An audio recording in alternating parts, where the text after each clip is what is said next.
우리가 무언가 벽에 부딪히거나 막막함을 느낄 때 흔히 주변에서 이런 말을 듣잖아요. 네, 뭐 힘내라 혹은 그래도 희망을 가져라 이런 말들이죠. 맞아요.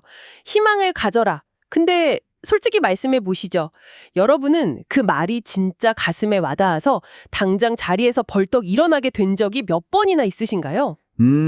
사실 거의 없을 겁니다. 오히려 역효과가 날 때도 많죠. 그렇죠. 그 단어가 너무 뜬구름 잡는 소리처럼 들려서 마음이 더 공허해질 때가 많지 않습니까?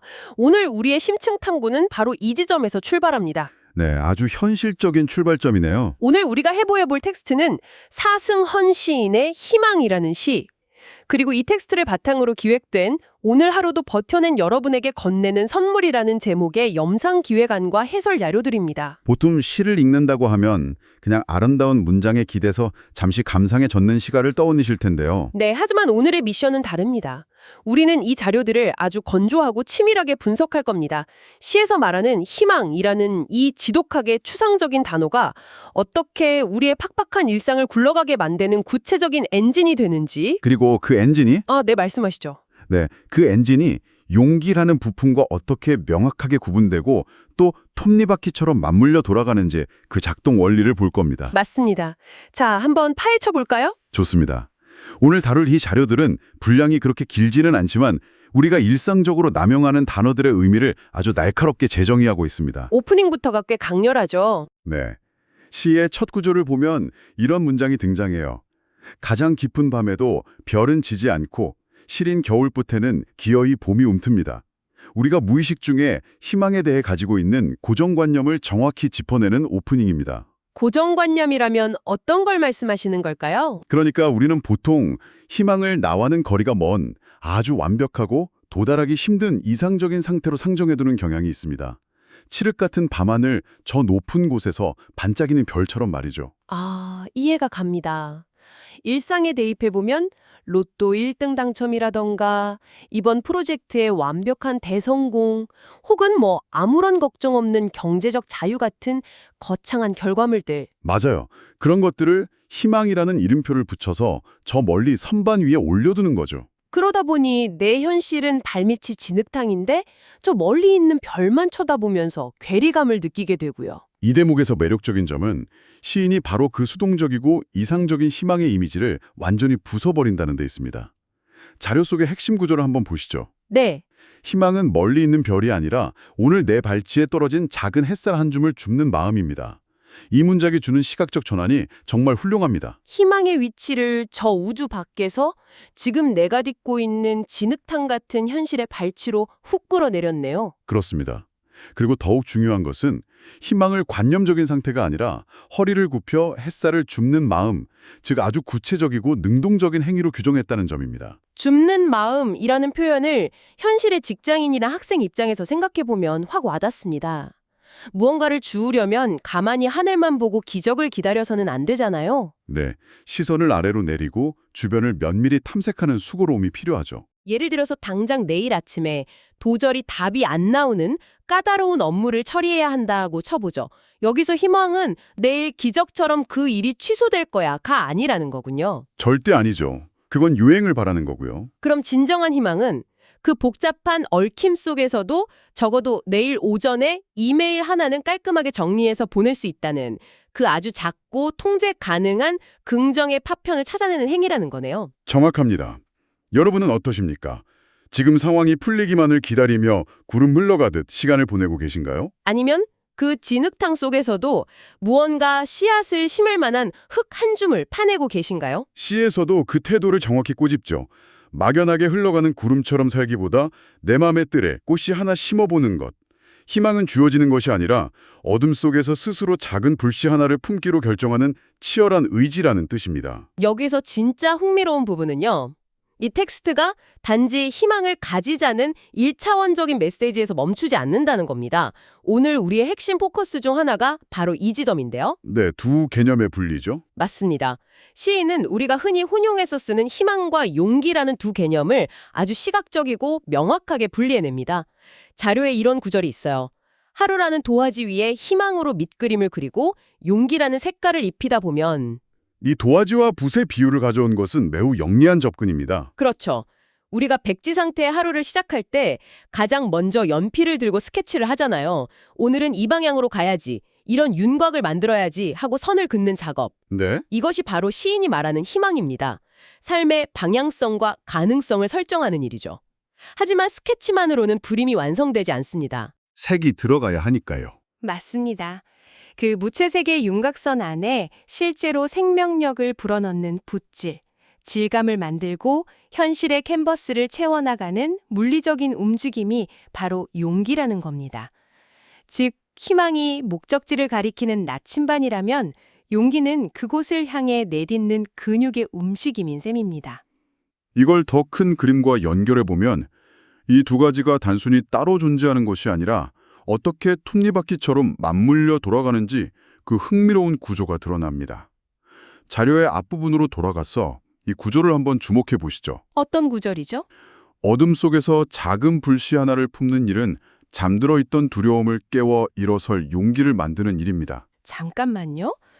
일반적으로 사람들은 희망을 품으면 마음이 편안해지고 두려움이 사라질 것이라고 착각하지 않나요? 네, 보통은 그렇게 생각하죠. 이 부분은 정말 직관에 반하는 이야기네요. 희망을 가졌더니 두려움이 싹 가셨습니다가 우리가 아는 흔한 서사인데 시인은 반대로 희망, 즉 불씨를 품는 순간 오히려 잠들어 있던 두려움이 깨어난다고 말하고 있어요. 하지만 곰곰이 생각해 보면 이 심리적 통찰이 소름 돋게 정확합니다. 아, 듣고 보니 그렇네요. 우리가 아무것도 기대하지 않고 완전히 포기한 상태일 때는 사실 두려울 것도 없거든요. 면접에서 떨어질 거라고 100% 확신하면 면접장 가는 길이 하나도 떨리지 않아요. 잃을 게 없으니까요. 네. 그런데 혹시 합격할 수 있지 않을까 하고 내 마음의 뜰에 희망의 꽃을 심는 그 순간부터 떨어지면 어떡하지? 망치면 어떡하지? 하는 무서운 두려움이 몰려오기 시작하죠. 아주 정확한 예시입니다. 무언가를 간절히 원하게 되었기 때문에 필연적으로 그것을 잃을지도 모른다는 공포가 파생되는 것입니다. 하지만 이 텍스트가 비범한 이유는 그 두려움을 부정적으로 보지 않는다는 거군요. 그렇습니다. 그 두려움을 피해야 할 부정적인 감정으로 보지 않고 오히려 희망으로 인해 촉발된 그 두려움이야말로 우리를 주저앉히는 것이 아니라 일어설 용기를 빚어내는 재료가 된다고 선언합니다. 아, 소중한 스케치를 그렸고 그것을 망치고 싶지 않기 때문에 우리는 그 두려움의 압박을 연료 삼아 기꺼이 색깔을 칠할 용기를 쥐어짜내는 거네요. 요약하자면 희망이 두려움을 깨우고 그 두려움이 용기를 낳고 그 용기가 다시 희망의 스케치를 현실로 완성하는 아주 치밀한 순환고리인 겁니다. 희망이 용기의 땔감이 되고 용기가 희망을 현실로 증명해낸다. 정말 빈틈없는 논리입니다. 하지만 이쯤에서 청취자 여러분을 대변해서 제가 조금 삐딱한 질문을 던져보겠습니다. 네, 해보시죠. 도화지에 스케치도 잘 그렸고 두려움을 이겨내며 용기 내어 색칠도 시작했습니다. 그런데 현실은 미술 시간이 아니잖아요. 갑자기 비바람이 몰아쳐서 물감이 다 번져버리고 도화지가 찢어질 위기에 처합니다. 현실적인 실현들이죠. 아무리 애를 써도 도저히 안 될 것 같아서 방구석에서 혼자 펑펑 울게 되는 날들이 분명히 존재하거든요. 현대사회에서 이런 눈물이나 좌절은 흔히 멘탈이 약하다는 증거 혹은 일종의 항복 선언처럼 여겨지지 않습니까? 이건 아주 중요한 질문을 던지죠. 오늘 우리의 심층 탐구에서 가장 집중적으로 해보아야 할 핵심 포커스가 바로 그 눈물에 대한 재해석입니다. 네, 이 부분이 정말 궁금했습니다. 자료의 후반부를 보면 시인은 아주 단호하게 말합니다. 당신의 눈물은 헛된 비가 아니라 내일의 꽃을 피울 가장 정직한 걸음이기에 무너지지 마세요. 정직한 걸음. 네. 시인 역시 우리가 눈물을 나약함의 징표로 여기며 자괴감에 빠진다는 사실을 잘 알고 있습니다. 그렇기에 수많은 수식어 중에 아주 의도적으로 정직한이라는 단어를 선택해서 걸음 앞에 붙여두었습니다. 왜 하필 정직한일까요? 따뜻한 걸음, 귀중한 걸음도 많은데요. 식물이 자라나는 자연의 이치 그리고 토양의 생리를 한번 생각해 보십시오. 자연에서는 꼼수나 속임수가 통하지 않습니다. 씨앗이 싹을 틔우기 위해 딱딱한 흙을 뚫고 나오는 고통, 거센 비바람에 꺾이지 않으려 줄기에 힘을 주는 그 인내의 과정은 결코 가짜일 수 없습니다.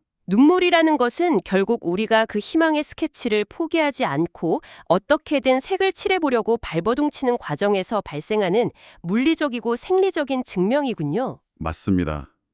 만약 당신이 그 프로젝트나 그 인간관계나 그 하루를 완전히 포기했다면 눈물조차 나지 않았을 겁니다.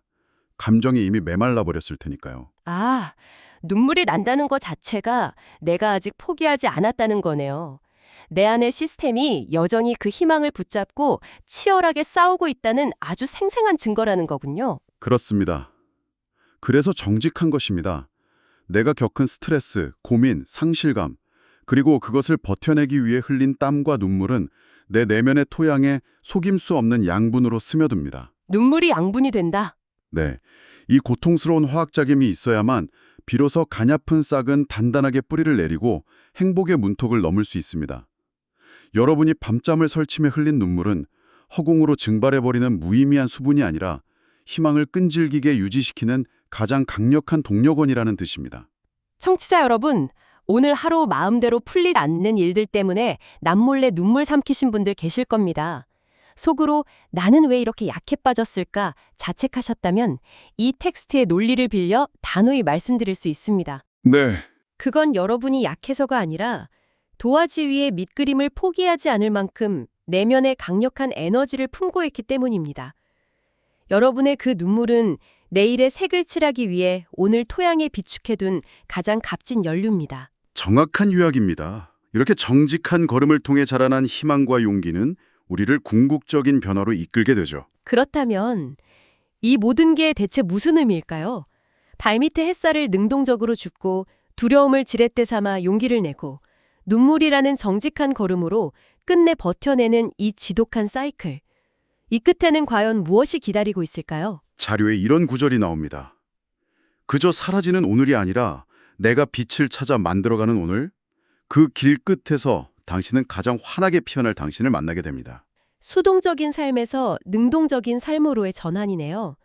사실 이것만으로도 훌륭한 결론입니다만 텍스트의 마지막에 도달하면 이 여정의 종착지에 대한 아주 기가 막힌 반전이 하나 등장하죠. 네, 오늘 다룬 해설 자료, 오늘 하루도 버텨낸 여러분에게 건네는 선물에 대미를 장식하는 문장입니다.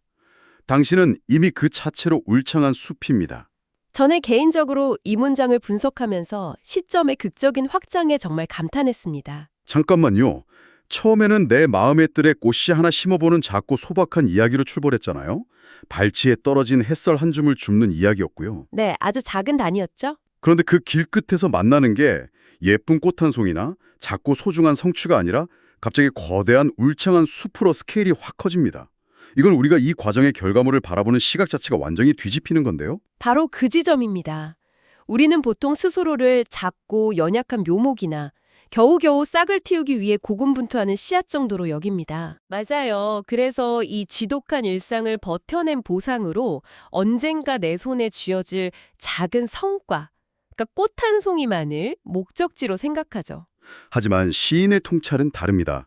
매일 아침 도화지를 꺼내 희망을 스케치하고 두려움을 무릅쓰고 용기의 색을 칠하며 좌절의 순간마다 정직한 눈물로 걸음을 삼아 그 모든 과정을 유지해내는 그 복잡하고 위대한 생태계의 주인공. 네. 그 행위들을 반복해온 당신이라는 존재 자체가 사실은 연약한 씨앗이 아니라 이미 수많은 생명력과 가능성을 품고 있는 거대하고 단단한 숲이라는 선언입니다. 와, 뒤통수를 한 대 세게 맞은 기분입니다.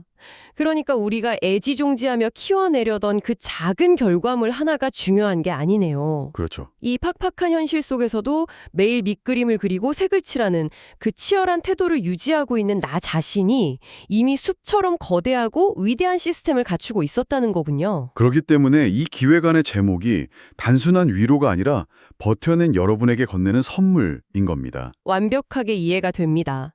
넌지시 괜찮아질 거야 라고 어깨를 두드려주는 게 아니라 당신이 오늘 하루를 살아낸 그 메커니즘 자체가 얼마나 압도적이고 경이로운 것인지 아주 논리적으로 증명해주는 텍스트였네요. 일상의 고군분투를 결코 폄하하지 않고 그것이 곧 거대한 숲을 가꾸는 가장 가치 있는 과정임을 논증해낸 것. 이것이 이 자료들의 진정한 깊이입니다. 여러분, 어느덧 오늘 텍스트에 대한 치밀한 해부가 마무리되어 갑니다. 우리는 사승원 시인의 희망이라는 시를 통해 희망이 결코 막연한 우주의 별이 아니라 네 발치의 햇살을 찾아내는 날카로운 행동임을 알게 되었습니다. 네. 그리고 희망은 하루를 스케치하며 필연적으로 두려움을 깨우지만 바로 그 두려움이 현실의 도화지를 칠할 용기를 만들어낸다는 메커니즘도 확인했죠. 맞습니다. 그리고 우리가 무너지며 흘리는 눈물은 결코 실패의 증거가 아니라 이 전체 시스템을 굴러가게 만드는 가장 속임 수 없는 걸음이라는 사실까지 깊이 들여다보았습니다. 그리고 그 수많은 스케치와 붓질, 눈물과 걸음이 누적된 자리에 서 있는 여러분은 이미 그 자체로 하나의 거대한 숲이라는 통찰까지 도달했습니다. 무수에 쏟아지는 정보와 치이는 일상 속에서 오늘 이 지적인 탐구가 여러분의 삶이라는 캔버스에 아주 선명한 밑그림 하나를 더해주는 시간이 되었기를 바랍니다. 대화를 마치기 전에 오늘 우리가 나눈 이 숲의 비유를 바탕으로 여러분이 혼자 곱씹어 볼 만한 도발적인 질문을 하나 던지고 싶습니다. 우리가 이미 거대하고 울창한 숲이라면 일상을 바라보는 방식도 완전히 달라져야 할 게니까요. 그렇습니다. 여러분, 혹시 지금 당장 여러분의 삶을 짓누르듯 어둡고 막막하게 덮고 있는 그림자 때문에 괴로워하고 계신가요? 빠져나갈 길 없는 터널처럼 느껴질 수도 있습니다. 하지만 관점을 완전히 한번 뒤집어 보시죠. 흥미롭네요. 어쩌면 당신을 덮고 있는 그 짙은 어둠은 세상이 당신을 가둔 감옥의 그림자가 아닐지도 모릅니다. 다른 무엇도 아닌 바로 당신이라는 거대한 숲이 넓고 웅장하게 뻗어낸 나뭇가지가 만들어낸 당신 스스로를 세상의 폭염으로부터 지켜주기 위한 시원하고 넓은 그늘은 아닐까요? 어둠을 공포가 아닌 안식의 그늘로 해석할 수 있는 통찰이네요. 당신의 존재가 그만큼 크고 깊어졌기에 그토록 짙고 거대한 그늘도 품을 수 있게 된 것일지도 모릅니다. 아주 훌륭한 사고 실험입니다. 고맙습니다. 다음 심층 탐구에서 뵙겠습니다.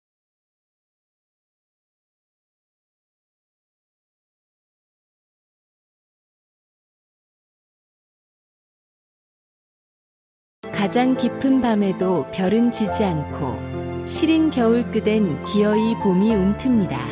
어둠 속에서 작은 불씨 하나를 품는 일은 잠들어 있던 두려움을 깨어 일어설 용기를 만드는 일입니다. 희망은 멀리 있는 별이 아니라 오늘 내 발치에 떨어진 작은 햇살 한 줌을 줍는 마음입니다. 막연하게 흘러가는 구름처럼 살기보다 내 마음의 뜰에 꽃씨 하나 심어보는 것, 그 가냘픈 싹이 바람을 견딜 때 우리의 삶은 비로소 행복의 문턱을 넘습니다. 하루라는 도화지 위에 희망으로 밑그림을 그리고 용기라는 색깔을 입히다 보면 어느덧 우리가 걷는 모든 발자국은 아름다운 행복의 길이 되어 있을 것입니다. 그저 사라지는 오늘이 아니라 내가 빛을 찾아 만들어가는 오늘, 그 길 끝에서 당신은 가장 환하게 피어날 당신을 만나게 됩니다.